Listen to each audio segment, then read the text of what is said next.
Hey guys, this is Travis with Beyond Bipolar blog. Today I'm gonna react to a Lamictal review. It is by a screen name user ID Bad Cookie. She only has 12 subscribers, so she's pretty new to the game, but let's just hear what she has to say. I am going to talk to you today about my experience on a medication called Lamictal. I was on this medication for 2 weeks, not a long time. I was put on this medication because I had a rather serious episode. I refer to it as my nervous breakdown. But what actually happened was I got very, very angry.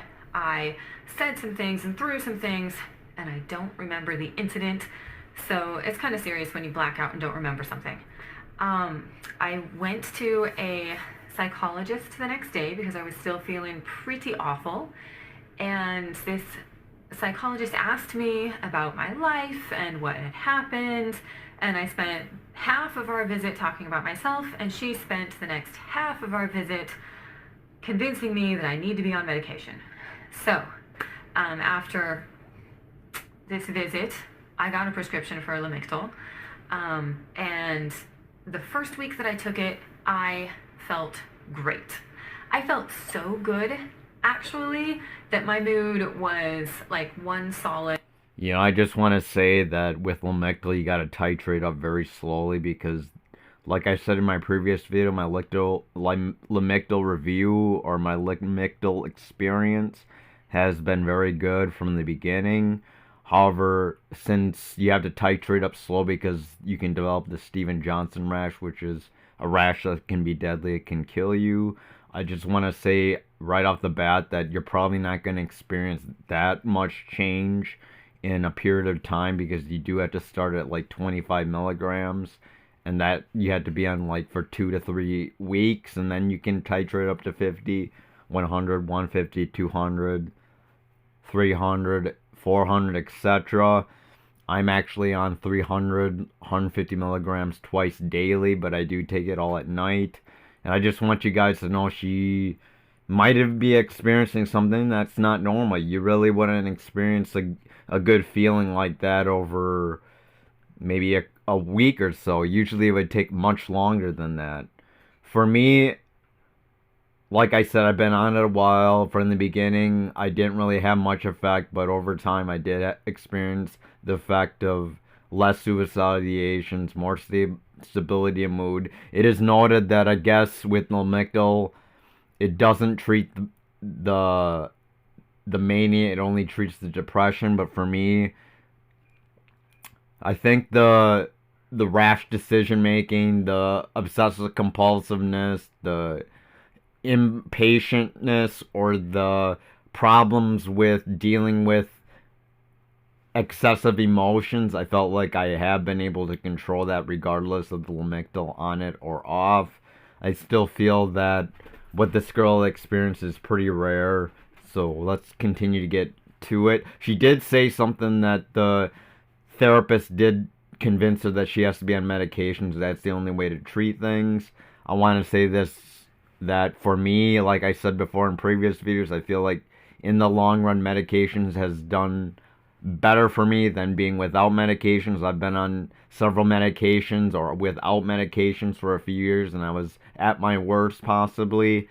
There was a period of time in which I was so against medications, I refused to go on medications after my year-long stint of being on medications and having adverse side effects. I understand the probability of this is pretty common, and for me, the akathisia was so bad that I ended up wanting to kill myself. So at the time, I just want you guys to know that be aware of side effects.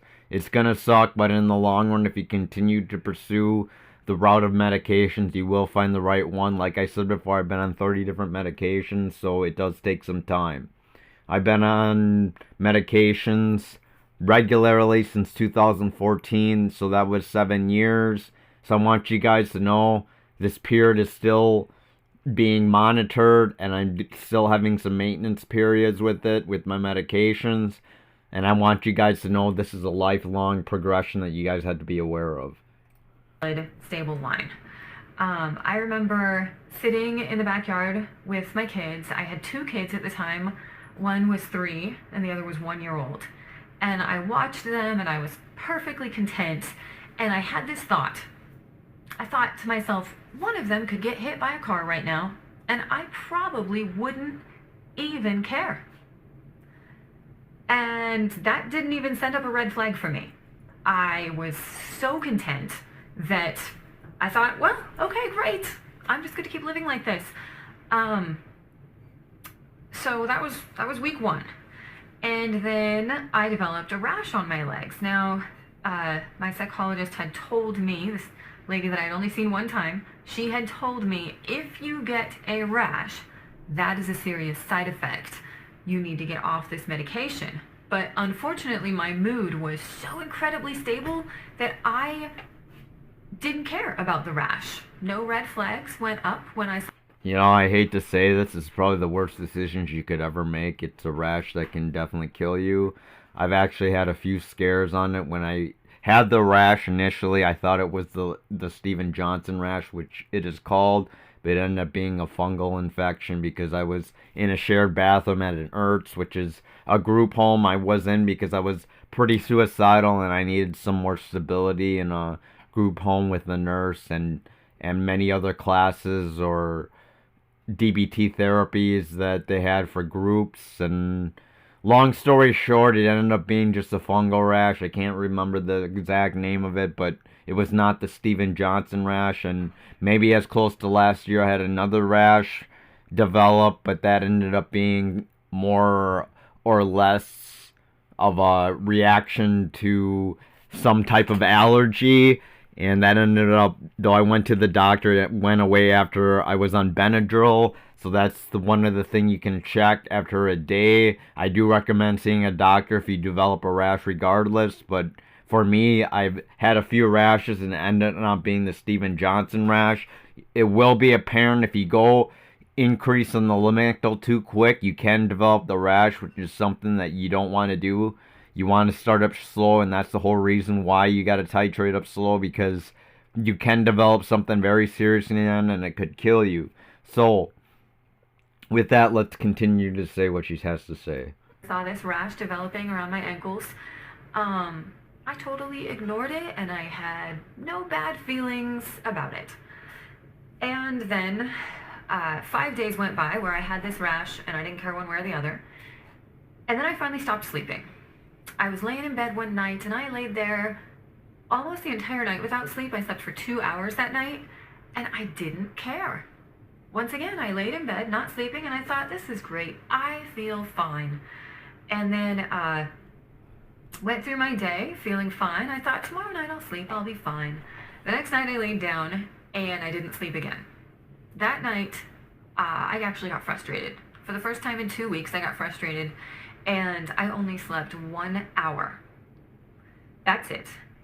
I finally called this lady that had prescribed Lamictal to me, and I said, I didn't sleep for the last 2 nights. I think I need to get off this drug. I was really shocked by her response because I thought she would have immediately said, you're right, you should stop taking that. But she didn't. She said, what you need is a sleeping pill. And I knew that that was going to be the wrong direction. And I also had another piece of information to give her. So I told her, I have a rash. The rash started a week ago. I hadn't told you about it because I didn't think it was a big deal. But now that I'm not sleeping, I realize the rash was probably a big deal. And so the next thing she said was, you need to stop taking Lamictal, and we will find you a different drug. And that's when I was... You know, it is in the psychiatrist's hand to take care of their patient. It probably wasn't a good idea that she was not aware of the fact that the Steven Johnson rash was something that could be deadly for you. I want to say that with Lamictal itself, it's one of my favorite drugs that I've actually ever tried. My problem with Depakote was I was allergic to it, so I had an anaphylactic reaction where my throat closed up, and I was given some type of shot that would took it down. So I was taken off that. I've been on lithium for 5 years since 2012, and my problem with that was weight gain. The weight gain was a huge problem. That's the whole reason why I got off it. That was good with suicidal ideations and sleep. It causes weight gain. I had lithium acne that was really bad for a time, so I had to take some prescription drug to get rid of that, and that was the problem. Another problem was the toxicology test. I really wanted to work out. Like these days, I work 2 to 3 hours a day, and right now, for instance, that the drug itself, lithium, you do need to get a toxicology test done every so often, because if you increase the drug too much, it would be very toxic for your body. So even though it's a salt, it can be something that's really bad for you and damage your organs, etc. And with Lamictal, it's pretty weight neutral. It's just a mood stabilizer. It doesn't have the effects like most atypical antipsychotics. The other ones, which are typical antipsychotics, are even worse for you, but the atypical do cause less weight gain, but weight gain is still prevalent. For Depakote and lithium, I know for a fact they do cause weight gain. A lot of people have trouble, which is the reason why they get off it. Lamictal is the only other mood stabilizer I know. It has helped me, and I'm glad I haven't developed the rash. For me, I hate to say it, with lithium alone, it is a mood stabilizer, but that does not mean it's going to help you sleep.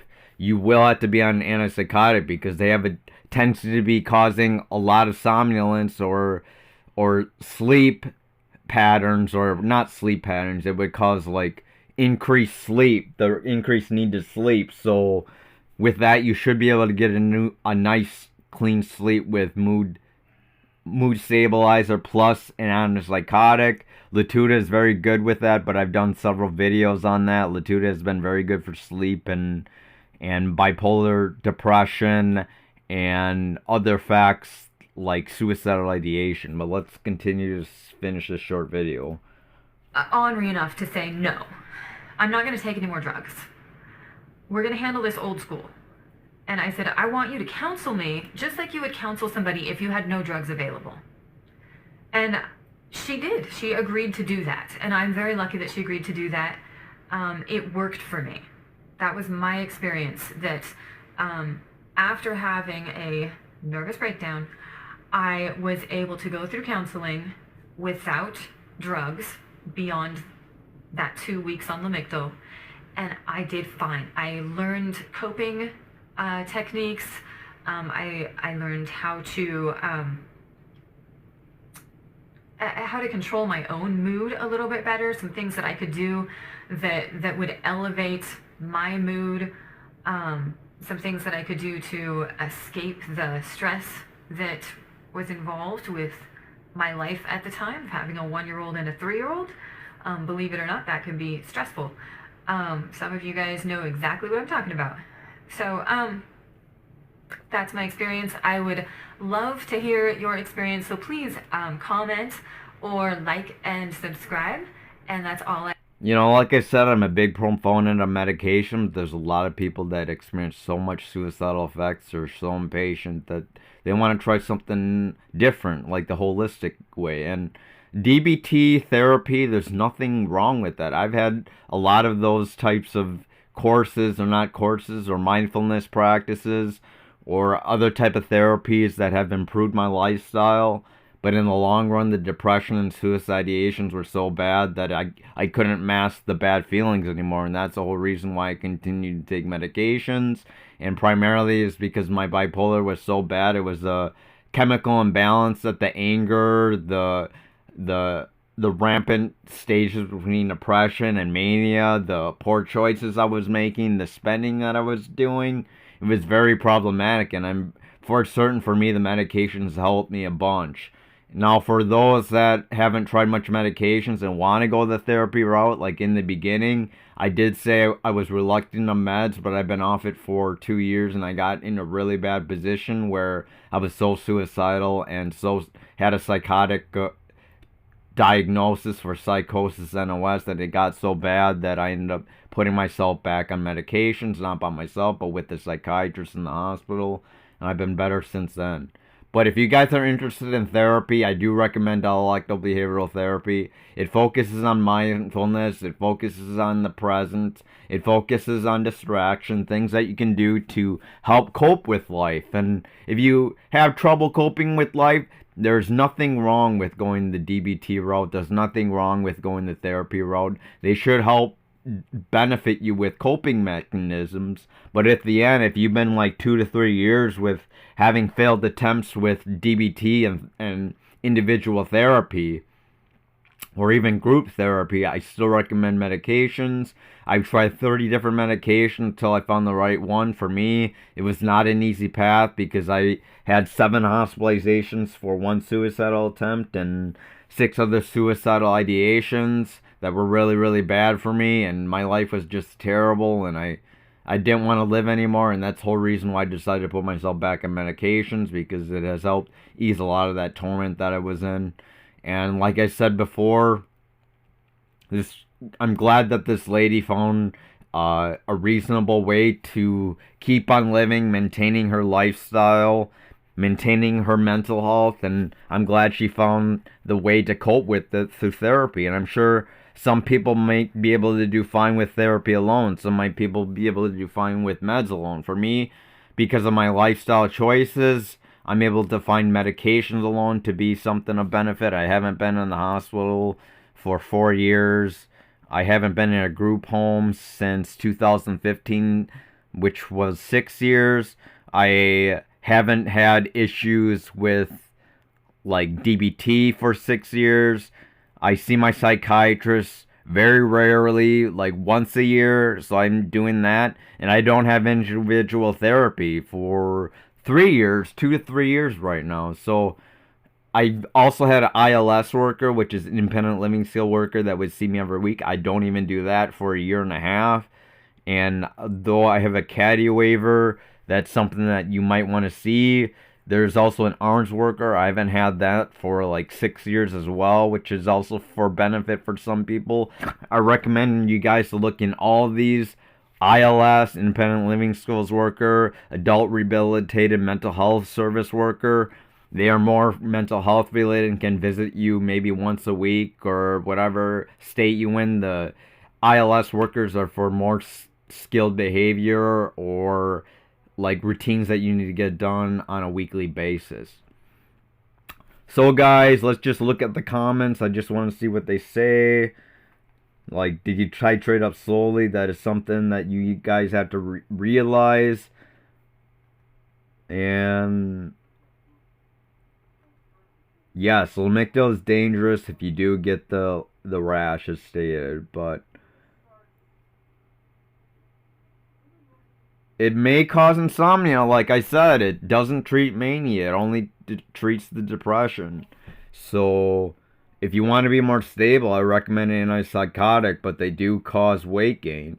And that's something you have to be wary of, and it does cause increased sleepiness. So those are the 2 things you need to be aware of. Hopefully this girl, which, let's just check, she has a few different types of she's been posting for the last 2 years, just 4 videos, but she has 13 subscribers. I hope you guys subscribe. I'll include her link below. But I hope you guys learned something from this. I have a Lamictal review on I have a Lamictal review on my YouTube page, and I'll provide a link for that as well. It's actually pretty popular. It's one of my second ranked most viewed video on there on a weekly basis, and it's my 3rd ranked video with 941 views, 100% likes, 33 likes, 100% quality review. I do a very quality review. It's 12 minutes long. I hope you guys take a look at it. But anyways, take care. Have a good one. Bye. This is Beyond Bipolar Blog with Travis Baylett signing off. Please like, comment, and subscribe, and hit the bell button if you want to see future videos on mental health, where I give advice on my experience with mental health and bipolar disorder. So take care. Have a good one. Bye.